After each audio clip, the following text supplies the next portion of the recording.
రూపాయి పెన్ను ఉంటే దీనికి 5 రూపాయలు వేసి ఈ 5 రూపాయలలో మేము 3 రూపాయలు ఖర్చు పెట్టినామంటారు.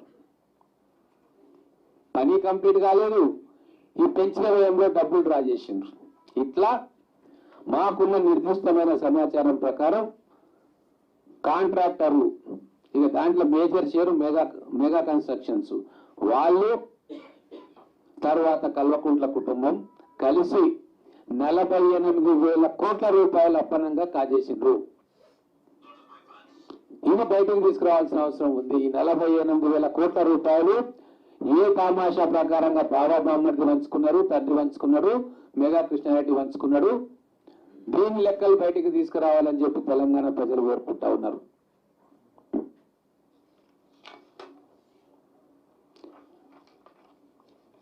ఇక ఒక పిల్లర్ పొంగింది కదా,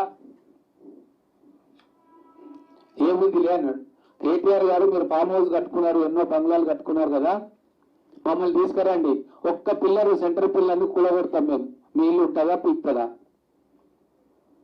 అంటే ఎట్లా మాట్లాడుతున్నారు సిగ్గు విడిచి. అంటే ఇంకా తెలంగాణ ప్రజలను మభ్యపెట్టాలనుకుంటున్నారు. కాళేశ్వరం కథ ఇట్లుంటే మేము నిన్న పాలమూరు రంగారెడ్డి ప్రాజెక్టులకు పోయినాం. 55,000 కోట్లకు అంచనాలు పెట్టిండ్రు. శ్వేతపత్రం ఇచ్చినాము, అధికారికల లెక్క ప్రకారం 27,000 కోట్ల రూపాయలు అక్కడ ఖర్చు పెట్టినట్టు అఫీషియల్ రికార్డ్స్ లో ఉంది. మేము పోయినాం. కరువైన ప్రాజెక్టు ఎన్ని వేల కోట్లకు అంచనాలు పెట్టుకొని డ్రా చేసుకున్నారో మాకు ఇంకా తెలియదు, కానీ 30% పనులు కూడా కాలేదు. అక్కడి నుంచి ఉద్దండాపూర్ ప్రాజెక్ట్ దగ్గరకు వచ్చినాం. జడ్చర్ల దగ్గర 2 బొంగుల గడ్డల్లాగా 2 గుట్టలు కట్టింది అంతే. ఆడ ఇక్కడో గుట్ట అక్కడో గుట్ట, ఏం లేదు, మధ్యలో ప్రాజెక్ట్ లేదు, మన్ను లేదు, మశానం లేదు, రీహాబిలిటేషన్ లేదు, R&R ప్యాకేజీలు ఏం చేయలే. పెద్ద ప్రాజెక్టులు. అక్కడి నుంచి లక్ష్మీదేవిపల్లి దగ్గర ప్రాజెక్ట్ స్థలం, అక్కడ ఏంది లేదు, పొలాలు తప్ప. కనీసం అక్కడ పోయి ఒక జేసీపీఓ ఒక టిప్పరో అక్కడ నిలబడిన దాఖలా కూడా లేదు. కేసీఆర్ గారు ఏం చెప్తారు మన నల్గొండ సభలో, పాలమూరు రంగారెడ్డి 80% మేము కంప్లీట్ చేసినాం. సిగ్గుండాలి మాట్లాడడానికి. ఉండొచ్చు, ఉత్తమ్ కుమార్ రెడ్డి గారు లెక్కలు తీస్తే తెలుస్తుంది, జ్యుడిషియల్ ఎంక్వైరీ వెళ్తుంది. 80% నిధులు మీరు డ్రా చేసుకున్నారు, ప్రాజెక్టు కనీసం 30% కూడా కాలేదు. అంటే 50% నిధులు ఆల్రెడీ మీరు బొక్కేషన్లు జేబు వేసుకున్నారు. ఇంకా సిగ్గు లేకుండా మీరు మాట్లాడుతున్నారు.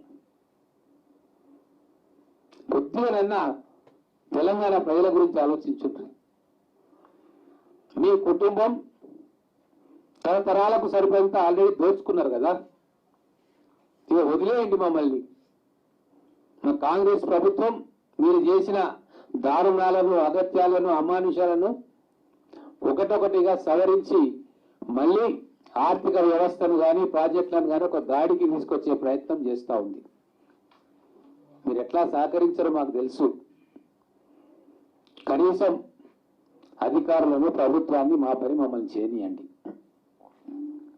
ఇక వీళ్ళకి ఇంత పెద్ద ప్రాజెక్టు కట్టేది కోల్పోతుంటే మళ్ళీ పైదనమ్మా అని సలహాలు చెప్తా ఉన్నాడు కేటీఆర్. ఈ కాఫర్ డ్యామ్ కట్టాలి, నీళ్ళని స్టోర్ చేసి తీసుకోవాలి, లిఫ్ట్ చేయాలి. అసలు చదువుకున్నాడేనా? ఒకవైపు national dam safety authority engineers experts వచ్చి నీళ్లు నిల్వ ఉండడానికి ఈ స్ట్రక్చర్స్ సరిపోవు, కూలే ప్రమాదం ఉంది, నిల్వ చేయొద్దు అని చెప్పి వాళ్ళు రిటర్న్ గా ఇచ్చిపోయినాక, అలాగే